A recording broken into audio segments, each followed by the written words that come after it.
Now, AM 650 presents It's Your Money, an up-close and personal look at your finances. Here's your host, Fred Snyder. Okay, ladies and gentlemen and listeners out there, we are back. We're back once again to talk to you about your money, more importantly, how to keep it. When we talk about your money and how to keep it, most of us don't do a very good job of keeping it. When we talk about your money, we're talking about the money that you've earned, the money that you're going to earn during the rest of your working career, your current investments, your assets, your liabilities, your net worth. We're talking about all that, how to make it, but more importantly, how to keep it, and even after you retire, to make sure that your money lives as long as you do. If we look at the statistics are depressing. If we take 100 people who started equal today at the age of 25, by the time they end up at 65, 1 is wealthy, 4 are well-to-do, 5 are still working, 36 are dead, and the remaining 54 are dead broke, dependent on family and state. Analyze that further, 5% of everyone out there, 5% of all the people achieve success when it comes to keeping our money. And when we talk about measuring how much we keep, enough to generate enough income so that the income from those investments will finance our lifestyle so that we don't have to work if we don't want to. So 1 is rich, 4 are well-to-do, and 5 are still working. That's 10% of the population. So not necessarily so that if you're still working that you're broke. Maybe you did well if you're still working. You just like your job and you want to keep on working. But I can tell you right now, I talk to a lot of people every week, about 5 every single day. I see their financial profiles, and most of them are pretty staggering. I'm looking at a financial profile right now. A person I talked to a couple weeks ago, the names have been removed to protect the innocent. But in this particular case, I'm looking at a retirement portfolio for a particular client, real live case study, $97,038 as of October the 21st, 2014, $58,589 invested in a defined contribution pension plan. That's the husband, and the spouse, the wife, RRSP $29,729 with Great West Life, and also the wife with a spousal RRSP $8,720 for a total of $97,038. Now, when I looked at these numbers on this particular case study, the numbers are a little scary. If we compare that portfolio, or we look at the funds that are inside of that portfolio, we look at the holdings, there are 13 investment funds inside the portfolio. Buell Goodman, Canadian Equity Fund, Buell Goodman International Equity, Great West Life Bond, Great West Life Canadian Equity Fund, Great West Life Canadian Resource Fund, Great West Life Income, Great West Life Moderate Portfolio, Buell Goodman's Sun Life Canadian Bond, and so on and so on. If you've logged on, you'll be able to see that on your screen. But the average rate of return on that portfolio for the funds that existed over the period of time measured, which is the previous 5 years, is 6.66%. So that person is enjoying a return on the investment, an expected return of 6.66, based on the history of the last 5 years. Now, if you look at the history of the last year, it's 11.85. That's only 1 year's performance. So again, I'm not suggesting that these figures are in any way guaranteed. I'm not suggesting that anybody with these exact funds had the same experience. It depends on when you got on board. If you got on board this portfolio 10 years ago, you would have enjoyed a return of 4.18%. That's not enough, ladies and gentlemen and listeners out there. That's not enough to provide the funds that you need for retirement. But what was sad about this situation, the client didn't even know it. So we had to do what we call an MRI on the portfolio. an x-ray of the portfolio. It's just like going to the doctor. You get a checkup. When you talk to Scotia McLeod, we talk all the time about getting a second opinion on your investment portfolio. This is a second opinion. You need to know. If you don't know what's going on, you can't manage it. You have to be able to measure your portfolio. You have to be able to measure the performance to be able to manage it, according to Peter Drucker, leading expert on management. Okay? So when we talk about financial planning, we talk about financial management. You ought to be able to look at your portfolio and say, I hold Great-West Life Bond Fund. 5.16 of my money is in that particular fund. This is why. 30.64% of my money is in Great-West Life Moderate Portfolio. 30.64. That's a lot of holdings. The rate of return on 5 years is 5.76%. This is why I own that fund. I heard Snyder talking on the air about RBC Canadian Equity Income Fund. Why don't I have that fund in my portfolio? You need answers, ladies and gentlemen and listeners out there, and the only way you're going to get those answers is to get a second opinion. And again, I'm not suggesting that the second opinion is the be-all and end-all, but it allows you to understand what's going on. It allows you to participate in your portfolio. That's what you have to do. That's what it's all about. And again, this show is a live show. The first hour of this show today was an interview I had with Dr. Don Nexdorf. That's not next door, Nexdorf. He's a high-end chiropractor, knows the medical profession really well. Very well-known gentleman. Worked with him a lot. I listened to that show on the way out here today, and I don't understand why we didn't have every line jammed up and hundreds of thousands of callers saying, hey, I need a financial plan, because that's what we were talking about. So I'm going to ask you this question. I'm going to challenge you. Do you have a financial plan? Do you understand what a financial plan is? And if you don't have one, do you understand why you don't have one? Okay, because I'm offering to all callers, anybody who calls the show, no obligation, free written financial plan number one. Two things. Free written financial plan. I don't like the word free. It sounds cheap, but it's no cost. No cost to you. So free written financial plan, number one.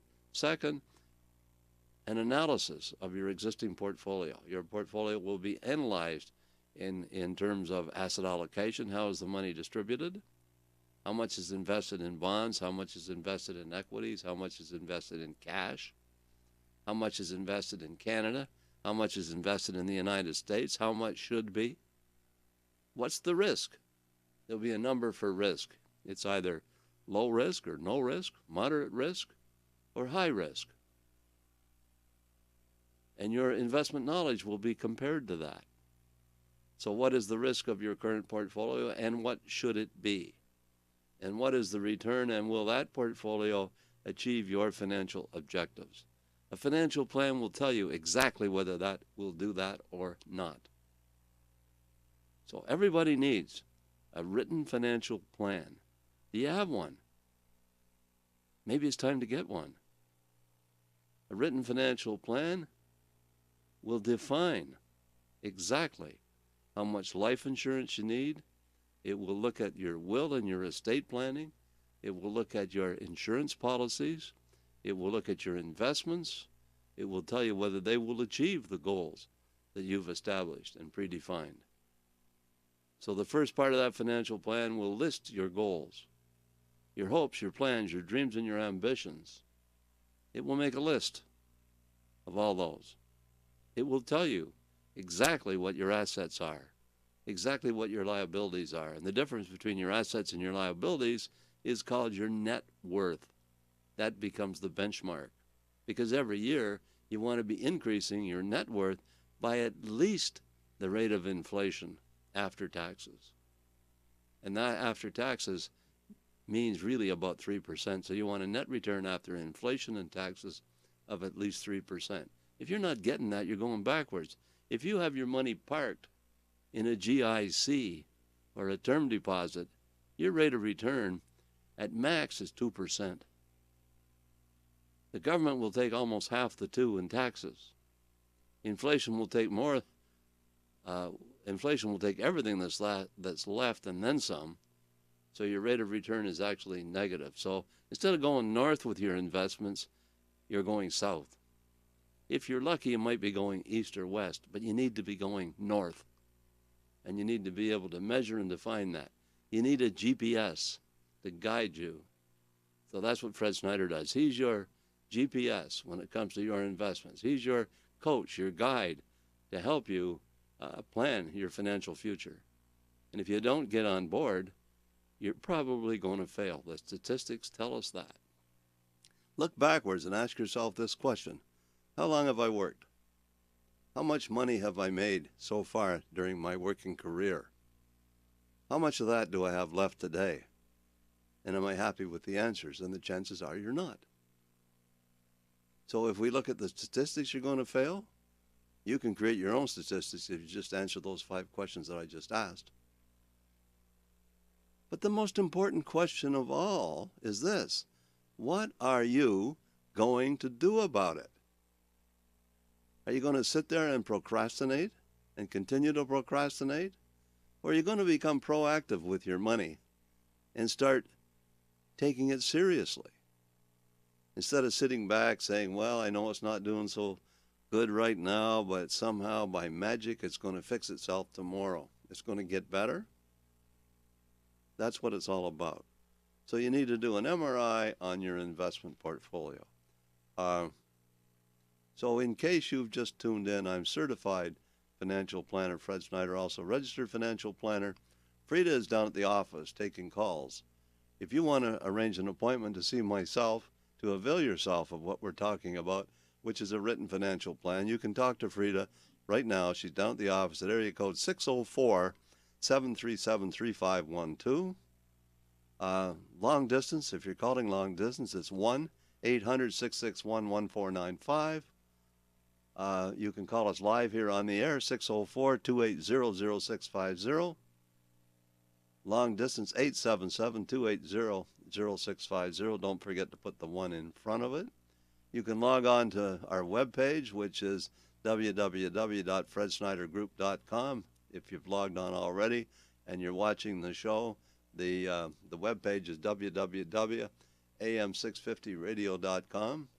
Log on there and click on Watch TV, and you can watch this live on the internet, no matter where you are in the world. The web page that we're talking about is coming up here on my screen. And again, all kinds of information there. We have the market reports and all kinds of issues. We talk about estate planning, research, daily market summary, weekly market strategies, quarterly market outlook, market update as of June 22nd, 2011. The dividend sweet spot, an article on dividends, resurgence in dividend growth funds. And again, your top dividend growth fund is RBC Canadian Equity Income Fund.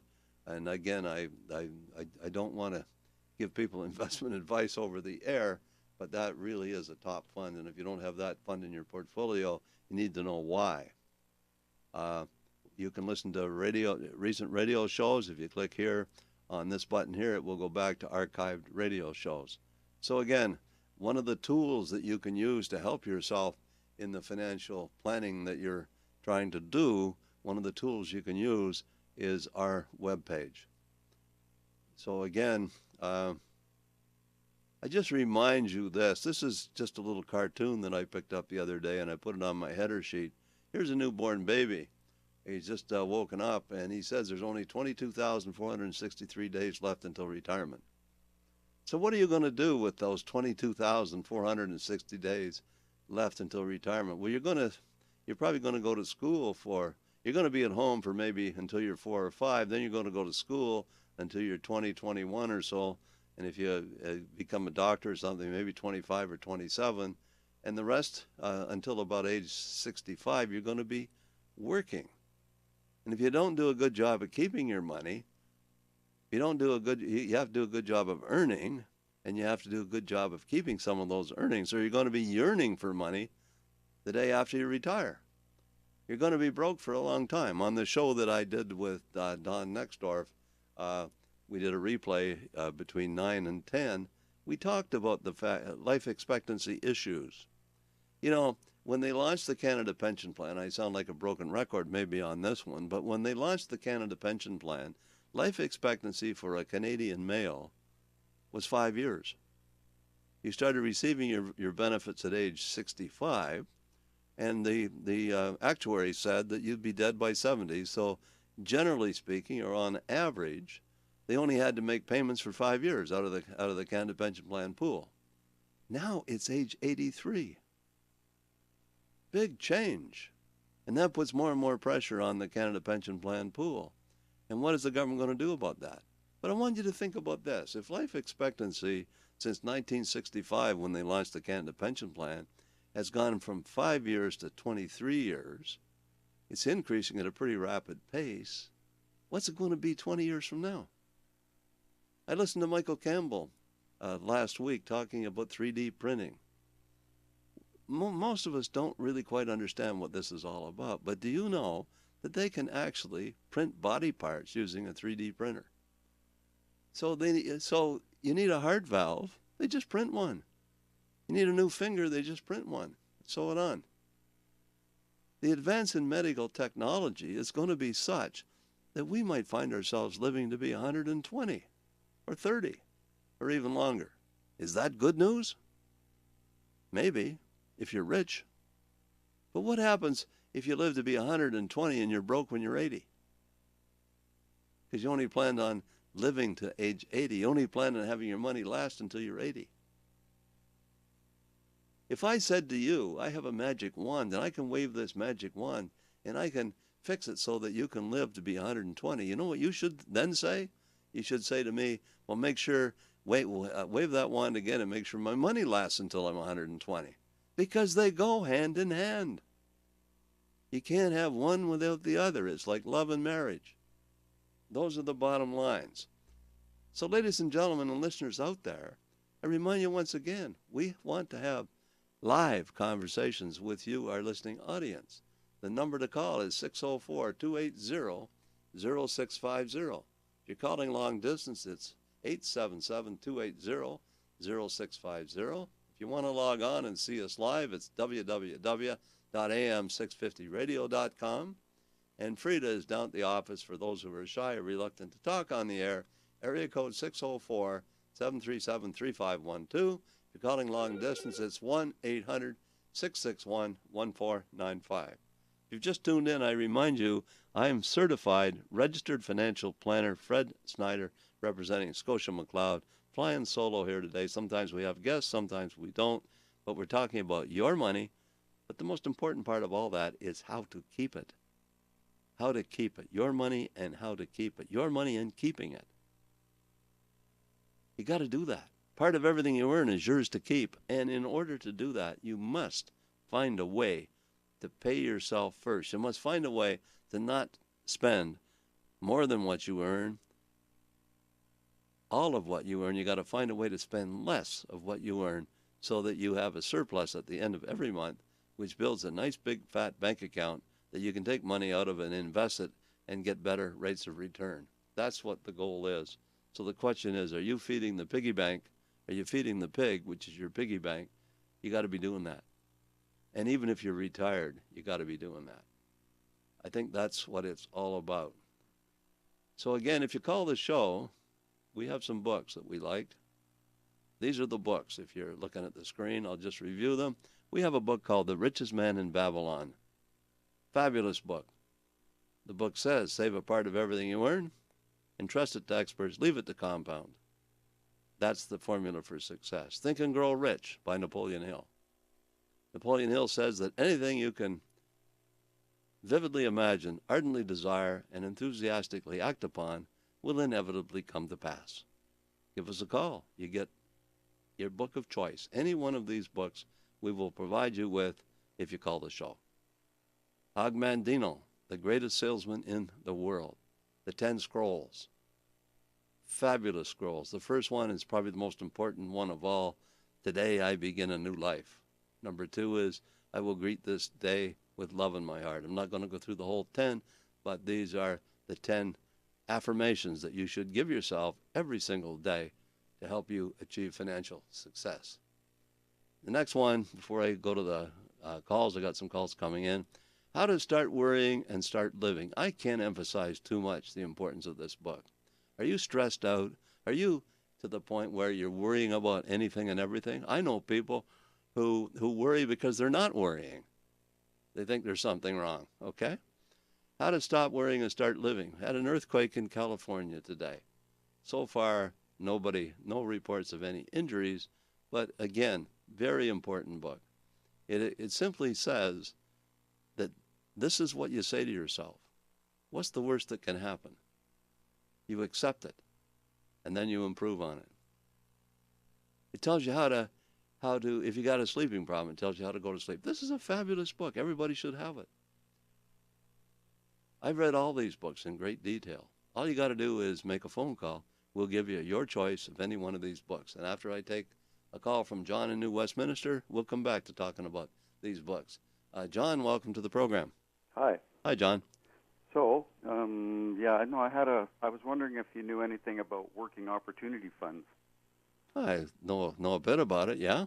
Because I used to, I bought them maybe 20 years ago. Yes. Almost 20 years ago, and they were such a good investment. $5,000 into an RSP, and you get the provincial Get money tax back. credits, yeah. They're not even deductions, they're tax credits.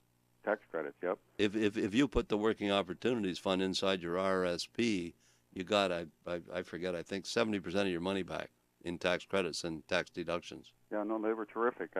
You put $5,000 in and you get $4,000 back. They used to be. Yep. But I noticed, so I did that for quite a while, and it seemed like a good way to make money. You put 5 in and you get 4 back, so it's a 1,000 investment, and you had 5,000 in there. Yeah, except you probably didn't make any money. Hmm? The underlying investments were startup companies and things like that, so they were high risk investments. Oh yeah. I don't know very many people that made any money on them. Oh well, you had to lock it in for 7 years. That's and then correct. You're absolutely The interesting right. part about this is you had to lock it in for 7 years. Yeah. And so I locked it in. I mean, it just gets locked in, and I started it after 7 years. I started taking it out, each part that I could. So, and I got most of it out. But, good for you. But now you can't get it out. I know they capped it. I'm aware of that. Look, you know, there's an old axiom in this business that says that you don't buy an investment simply because of the tax benefits. It has to be economically sound as well as having tax benefits. Yeah. No, and the question was this an economically sound investment? Yeah. Well, you can still see it online, and it's kind of a managed fund, and I think it was done by David Levy. He was the one who sort of got the ball rolling on that when it sort of got going there 20 years ago. Yep. And it's kind of somewhat similar to because I still have money in it, and when I try to get it out, they say it still has a value, but they say you can't take it out. If you can't take it out, what's the value? If you can't take it out, you can't spend it. So what's the value? Well, they don't want to let you take it out. I'm having to assume because the provincial part was for research and development. Like you said, it was risky.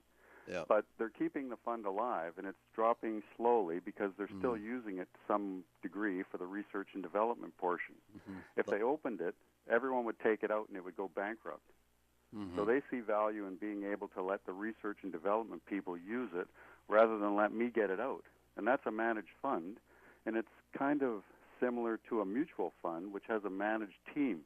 Well, it is a form of a mutual fund, for sure. Yeah, but they got permission from the government to be able to do this.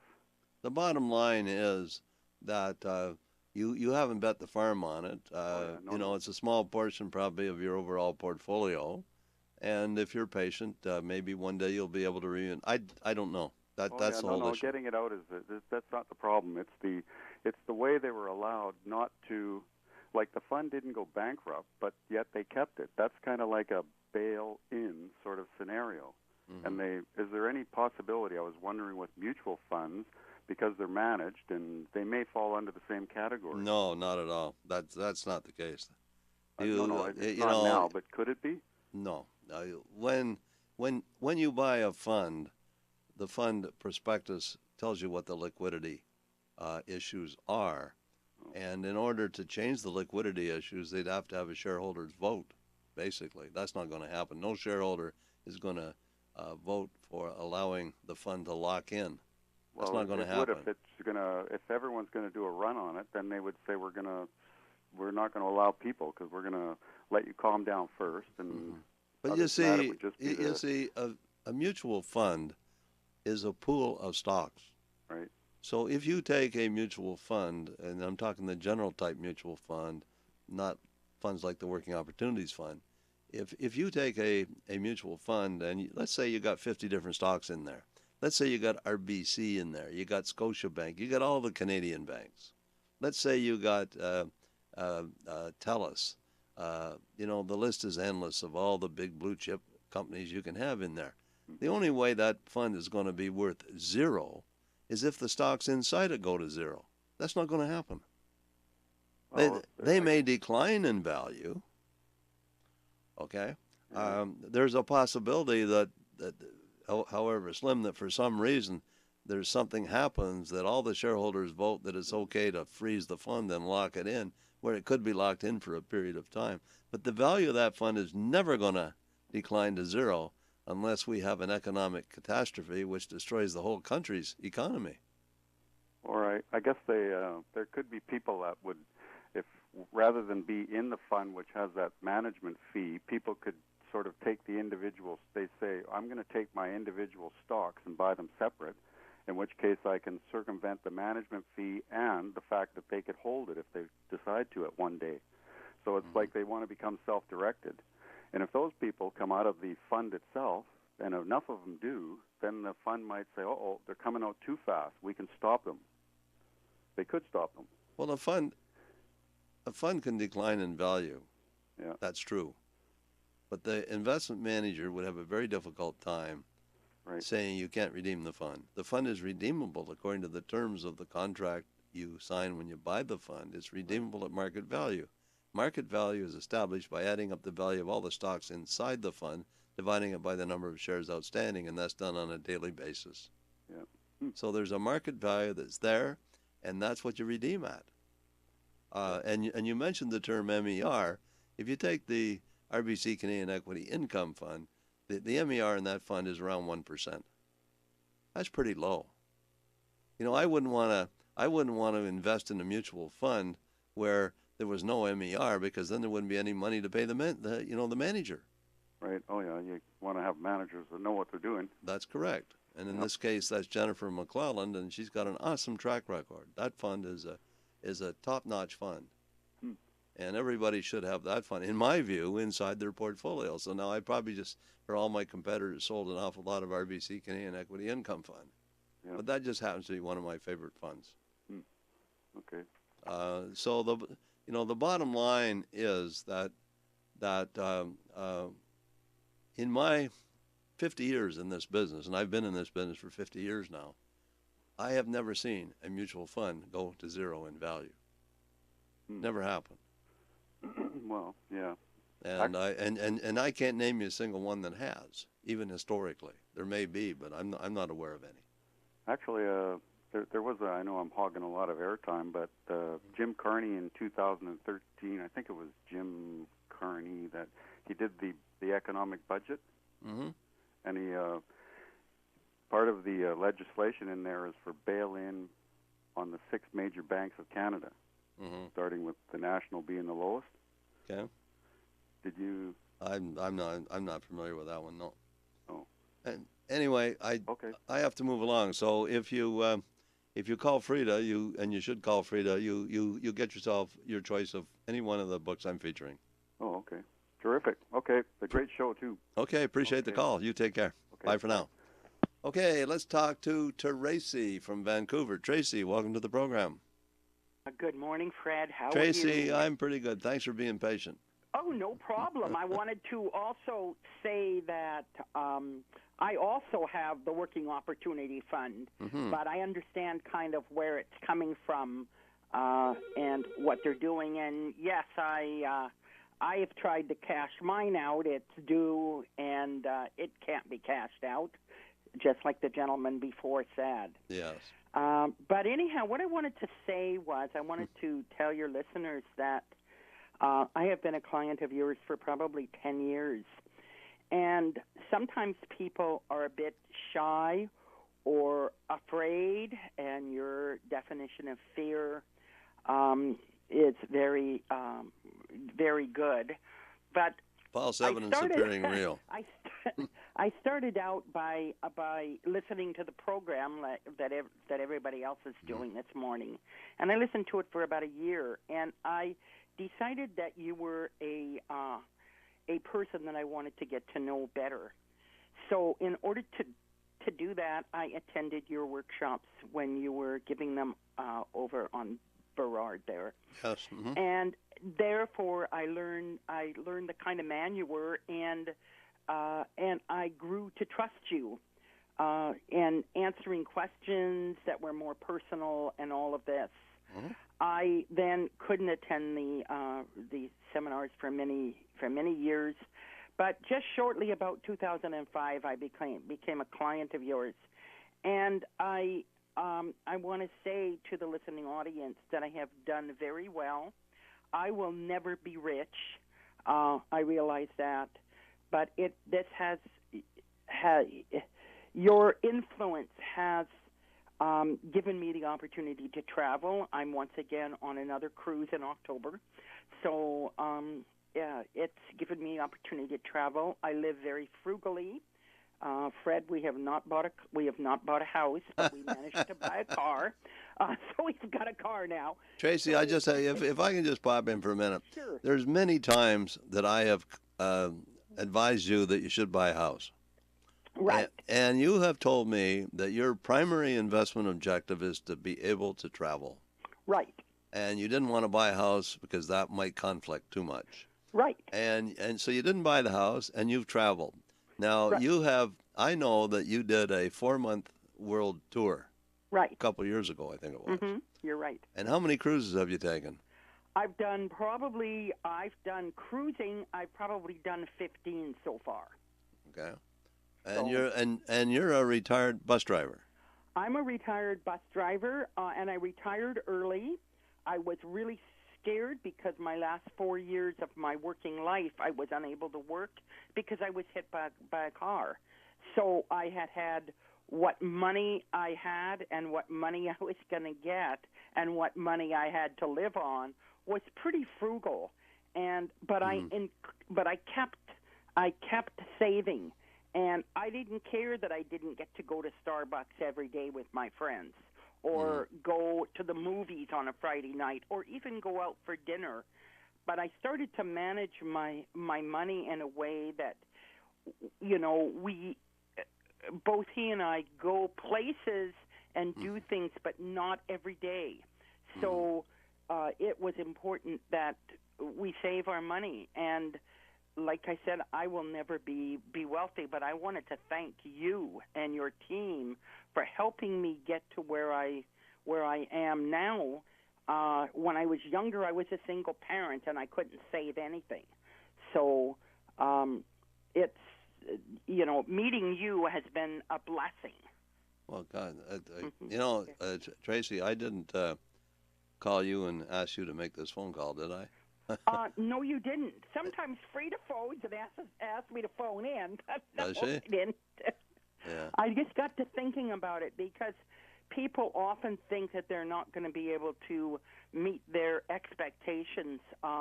And I was a single parent till I was 45, and it was scary. All of a sudden, at 45, I thought I'm going to be retiring in 20 years. Well, my goal is to help my clients achieve their financial expectations. Right. And in this particular case, I achieved my goal as it applies to you. You have. And Okay. I will never own a house because I like traveling, and I don't want to leave the house alone and while I'm traveling. So. Well, Tracy, I can't begin to tell you how much I appreciate your call. Okay, thank you, Fred, and have a nice rest of the summer. Yeah, you enjoy the rest of this lovely weekend because it's absolutely gorgeous out there. Yeah, thanks a lot. Okay, Tracy, take care. Bye-bye. Bye-bye. Okay, Tracy's line is now open, and again, you're out there, you're listening to the show. You want to have some comments or you have a question that you want answered, you want to pick yourself up a free book. Again, I hate that word free because it sounds cheap. But anyway, no cost book. Give us a call. So again, I'm looking. I made reference when we were talking before to How to Stop Worrying and Start Living by Dale Carnegie. Fabulous book. It essentially tells you how to deal with criticism. Everybody is deathly afraid of criticism. And if I do this, well, it won't look right. If I do that, somebody's going to say something, and on and on and on. Most worry is about criticism. I often make reference to the charge of the Light Brigade. Those soldiers charged up the hill to certain death. And the only reason they did that is they didn't want somebody to say they were cowards. So they were more afraid of criticism than they were death. That's the bottom line. Acres of Diamonds is about the grass on the other side of the fence. It isn't any greener. The grass on your side of the fence is probably where everything is. All you got to do is find it, and that's inside yourself. The Master Key to Riches, again, is another book by Napoleon Hill. Again, the same concepts. If you can establish goals, you can likely achieve them. That's what Napoleon Hill says, and I believe it's true. Your Money, fabulous book. You should get that one. Fasten your financial seatbelt. Rich Dad, Poor Dad, Embrace the Struggle. The Wealthy Barber, everybody should have and read that book. Smart is the New Rich by Christine Roman, that's CNN. The Money Class, When Can I Retire? The Power of Positive Thinking, Dr. Norman Vincent Peale. Basically says the key to success is to have a positive attitude, and but not to the extent of the blind positive thinker that fell off the Empire State Building as he was passing the 40th floor. He was heard to say, "So far, so good." Not that kind of positive thinking, but you got to put a positive spin on everything. For every negative thought that comes into your mind, there's a positive side to it. I got an old cliche I use all the time: if life hands you a lemon, you make lemonade. Okay? Smart Women Finish Rich. Pensionize Your Nest Egg. Love that book.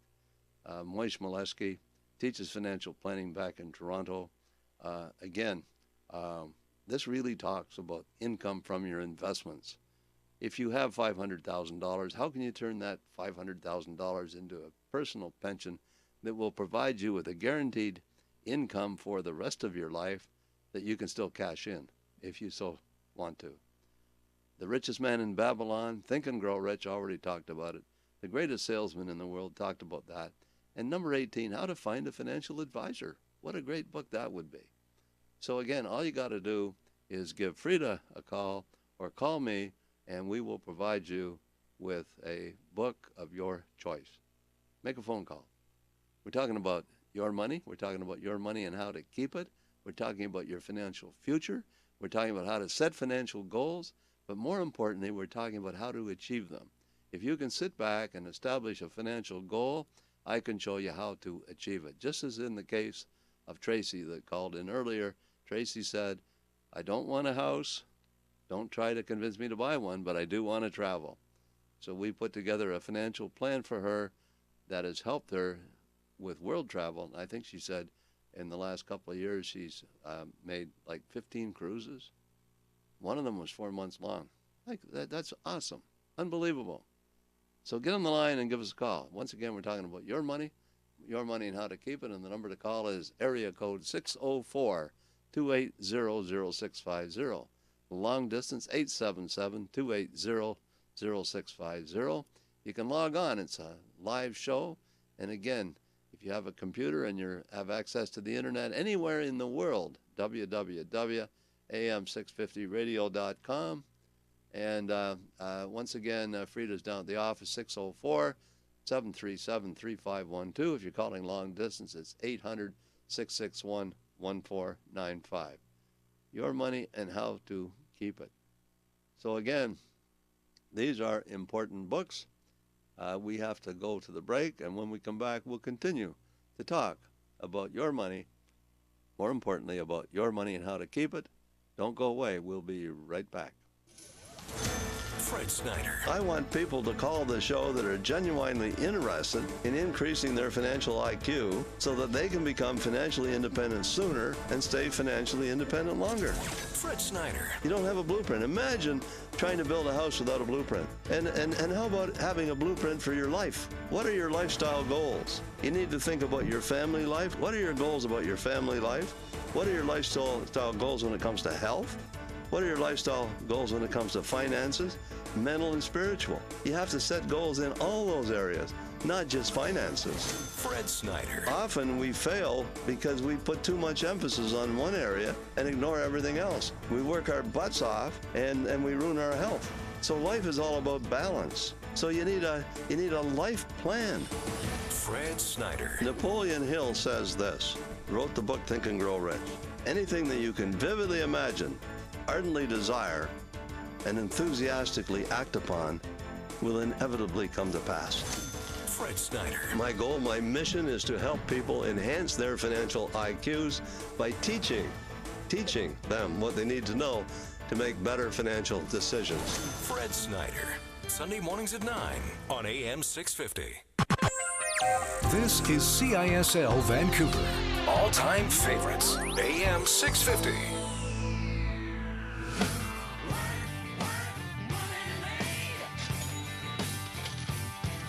Welcome back to It's Your Money on AM 650.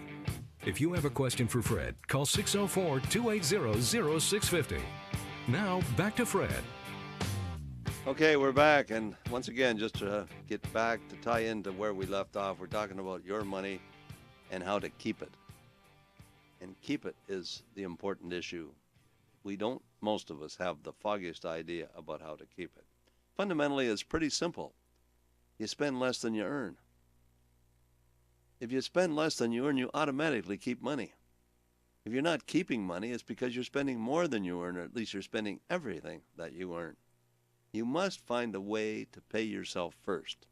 Instead of paying the doctor, the dentist, the tax collector, the mortgage payment, almost every creditor that comes along with their handout, instead of paying all those people first, make yourself your oldest obligation and pay yourself first. Say to yourself, every time I earn $1, I'm going to save 10 cents. Then call me and say, make me a financial plan into which I can invest 10% of my earnings.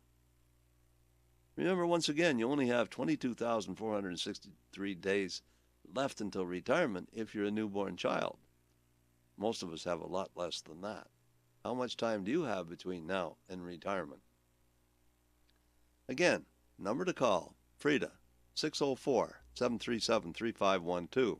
Long distance, 800-661-1495.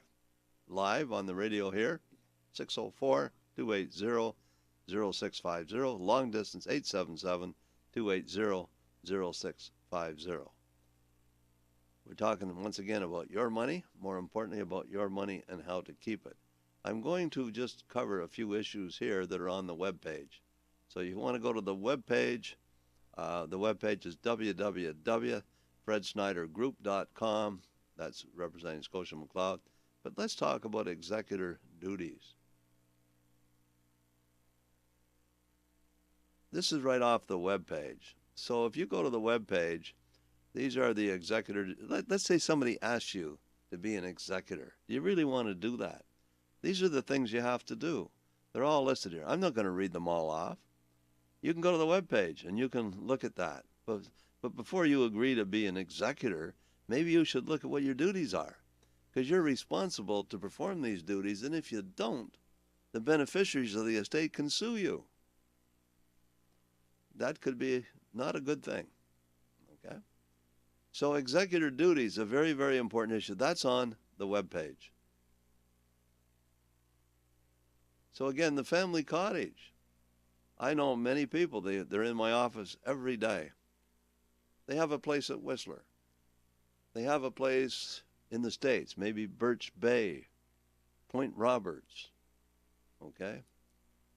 Maybe the desert, Palm Beach. You have an issue here that you're probably not aware of. Because if you pass away and there's no surviving spouse, you're deemed to have sold everything you own at fair market value, and that includes the family cottage. Now, if you bought a place at Whistler 20 or 30 years ago, it's no doubt appreciated a great deal in value. that appreciation is called a taxable capital gain if you'd pass away. Simply by dying, the government pretends that you sold that property at fair market value. Deduct from that what you paid for it, which was a lot less, and you got a tax problem. You could have a cottage which has a capital gain, a taxable capital gain of $500,000 quite easily. Your executor would have to cough up $200,000 or more just to cover the taxes on that in the event of your death. A lot of people aren't aware of that. Let's talk to Yvonne from Squamish. Yvonne, welcome to the program. Hi, Fred. Can you hear me? I can hear you fine. Great. Welcome to the show. Thanks, Fred. Fred, I have a question, and I'll probably make an appointment to see you to deal with the details of it. Okay. But I'm going to be 60 in January. Yes. And I have to make the decision whether to take my CPP early or wait till I'm 65. Mm-hmm. And my accountant says, oh, take it early. And a good friend says, no, wait till you're 65 because you're going to live a long time. And I know I need to do the numbers myself, but what I was thinking was if a person took it at 60 and then just invested it into a TFSA or an RRSP, would that be more beneficial than waiting till 65? Okay, I'm going to give you, for the benefit of our listeners as well as yourself, I'm going to give you a longer answer than is probably necessary. But let me explain the rationale between taking it at 60 rather than waiting for a longer period of time. In mathematical calculations, they have a term called net present value. And a net present value is the present value of a future income stream. So if you start withdrawing your Canada Pension Plan at 60 instead of 65, you're going to get it for 5 years longer than you normally would because the date of your death is predestined. We don't know when it is, but if you live to be 70, you'd get the Canada Pension Plan between age 60 and 70 rather than between age 65 and 70. So you're going to get it for a longer period of time. If you convert, assuming a certain discount rate, if you convert both of those income streams to what's called net present value, the net present value of both of those income streams will be approximately the same. So there's no real financial benefit. But the benefit is derived from the fact as to how long you're going to live. Let's suppose that you start taking the Canada Pension Plan at age 60 and you die when you're 61. Then you didn't get it for very long. So it's predicated, I think, more on life expectancy. So if you're going to live a long time, as your friend said, then you should take it early rather than later. You understand that? Well, because then I would be using it for those 5 years. Sure. And you can invest that money, and instead of getting 3 or 4% on it, you might get 10%. I'm not suggesting anything like that's guaranteed, but if you were to put that money into a TFSA, the money inside the TFSA would accumulate tax-free. So again, I would take it early, and I think that's good advice. Yeah.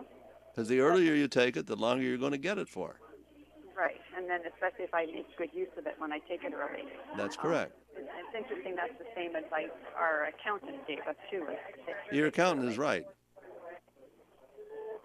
Okay, that's great, Fred. And, so, Yvonne, I assume that you're coming in to see me? I am coming in to see you, yeah. And Frida didn't ask me to call. Okay.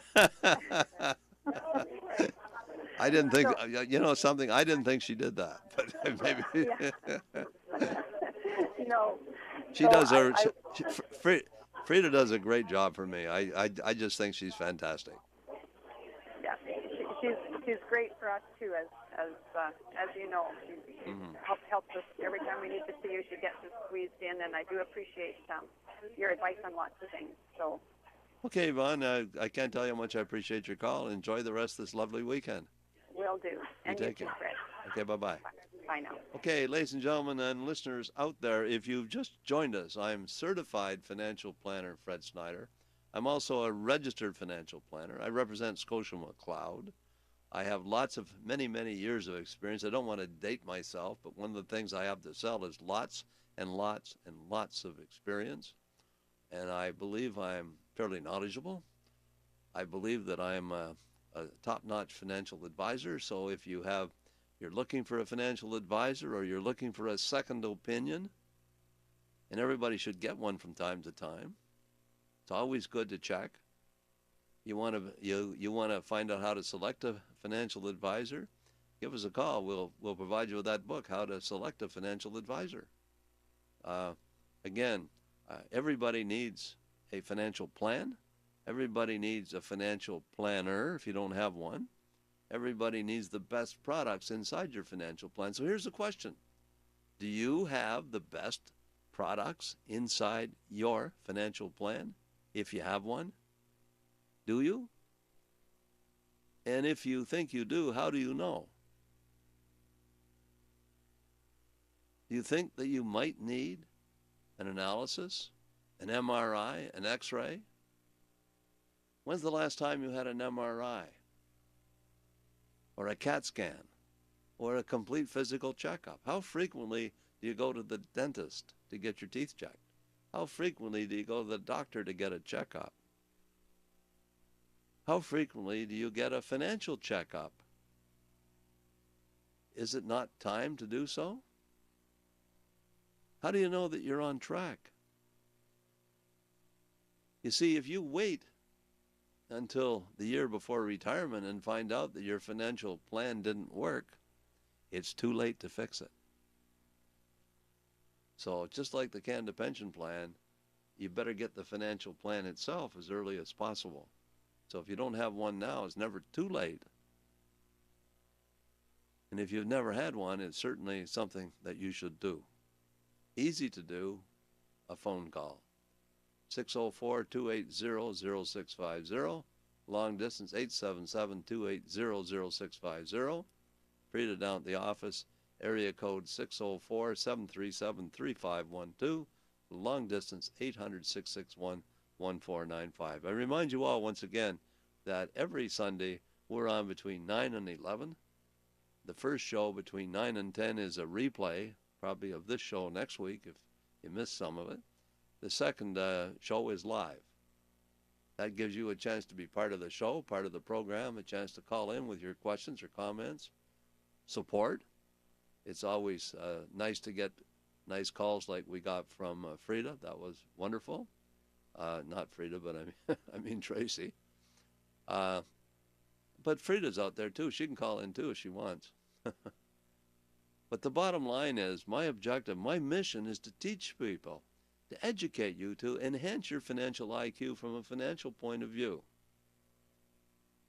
If I can raise your level of consciousness and your financial IQ by teaching you the concepts, the elements that's built into the financial planning process, the best way to select products, and the selection process is indeed very important. So you likely have, many people listening to the show right now likely have a whole series of investments. Like, for example, 2 people called today that have the Working Opportunities Fund. So you want an analysis of the Working Opportunities Fund? I'll give you an up-to-date analysis. I'll tell you what's invested in it, what the risk is, what the rate of return is, what the expected rate of return is, how it relates itself to the market itself. And is that suitable for you? If you can sell it, I know you can't right now, but at the point that you can sell it, should you sell it and get rid of it? Reinvest the money in something else? That's a question. Do you know how much money you need to retire? Let's suppose you're 40 right now and you decide that you want to retire at 60. And let's say that you need an income at age 60, inflation adjusted to last until you're age 85. That's an income to spend 25 years. So you need 25 years of income, and you need $40,000 a year in today's dollars. If you assume inflation to be 3%, that means you need an income that will be greater than $40,000 15 years from now, because there's an inflation number to be calculated in there. And let's say you need that money again for 20 years or so, then you're going to have to increase whatever that number is when you're 60. If inflation is 3, so then the next year is 103% of that, then it's 103% of that. It's compounding upwards at 3%. Complicated calculations here, ladies and gentlemen. So here's the question. How much capital will you need at age 60 to fund that income stream? Now, should you count the Canada Pension Plan and old age pension in there? It's 15 years down the road. Maybe you won't be able to get them then, because the Canada Pension Plan goes broke, underfunded, or the government has to tax the heck out of everybody to refund the Canada Pension Plan because there's not enough money in there to support it. They already claw back the old age pension if you make too much money. They penalize you for being frugal, and you saved enough money that you have this fabulous RRSP that pays you this incredible income, and your income exceeds $70,000, and you get your old age pension clawed back. So maybe they start clawing back more and more of, earlier and earlier, more and more of the old age pension, and they do the same thing with the Canada Pension Plan. What I'm getting at is the Canada Pension Plan. Is Social Security certain or not? It's a good question. I would suggest you can increase the certainty by picking your politicians wisely. You want to pick politicians that are good stewards of your money. They know how to manage their money instead of getting us $1 trillion or so in debt to the point where every man, woman, and child in Canada owes about $40,000. And that's even the newborn babies. I'm amortizing it over the whole population. And you think that the United States is in trouble. Well, the United States is about $40,000 per citizen, so are we. Just that we don't have the population that exists in the United States. The amount of the debt isn't as big, but you amortize it over every man, woman, and child, it's still about $40,000. Now, don't criticize me if I'm not exactly accurate. That's approximate. And really, it's hard to get that figure accurately defined because the government tiptoes through the tulips around that number. They really don't want you to know. Okay? So what are we going to do about the national debt? Again, I say pick your politicians wisely. Vote for politicians that don't believe in deficit financing. Vote for politicians that believe in a balanced budget. And do the same thing yourself when it comes to managing your own money. Have a balanced budget. Don't spend more than you earn. Pay yourself first. Accumulate money. Get yourself a proper investment plan. Make sure you have the best investment funds inside your plan. Get yourself a financial coach, a financial advisor to help you make the financial decisions that you must make. Understand that keeping a part of everything you earn is the most important part of your whole life. Because there's nothing worse than being 85 and broke. You're a healthy 85-year-old and you're broke. That's pretty miserable. That's awful. That's frustrating. Depressing. It's not very good. So, Frida's down at the office right now. Area code 604-737-3512. Give her a call. Log on to my webpage. Get more information. Information on insurance and taxes, for example. I'll load that webpage up. Maybe we'll go out on that one. But the role of insurance in tax planning. Do you have a proper insurance program? One of the things I see all the time is this. People pay too much for the wrong kind of life insurance. Are you paying too much for the wrong kind of life insurance? Do you know what kind you should have? Has your insurance agent who provided you with that policy shopped the market to get the best rate for that policy? The chances are, if you have a policy right now, I can shop the market and I can give you the exact same policy at a lower cost than what you're paying right now. That's almost certain. That's the way to find some money to save and invest. You want to find more money to save and invest, defer your property taxes. Use the money from that to buy a proper life insurance program. I could go on and on and on, but I can't because I'm out of time. I have to sign off for now. I'll be back here next week, same time, same station, talking about your money and how to keep it. See you then. Bye for now. If you'd like Fred to review your portfolio, call his office right now at 604-737-3512. That's 604-737-3512.